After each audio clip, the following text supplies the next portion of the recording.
Now that we've looked at observational studies, we're going to move on to controlled experiments for the rest of Chapter 9.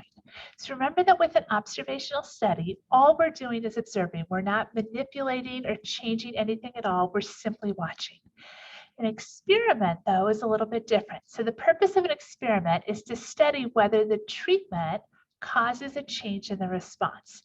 And so we as the researchers are going to manipulate those treatments to see if we can influence the outcome of the response variable.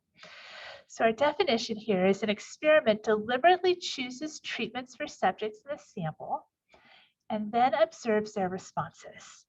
So it's a pretty large chunk of words, deliberately chooses treatments for subjects. So let's break down what that all means. So that includes things like the researcher manipulating factor levels to create treatments in a control. So for example, if we wanted to test a new headache medication, we might have a control group that gets nothing, and then we have a 200 milligram tablet, a 400 milligram tablet, and an 800 milligram tablet that we give to various different people.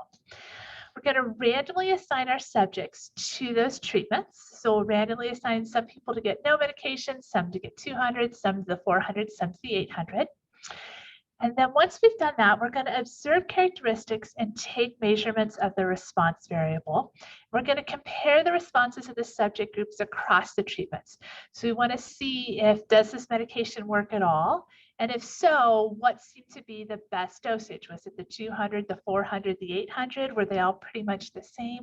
So these are kind of the things and elements that go into an experiment.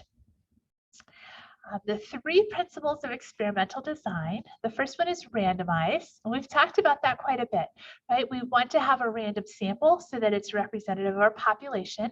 We're also going to add random assignment to groups, right? So you want to randomly assign people to either get no medication, 200, 400, or 800 milligrams.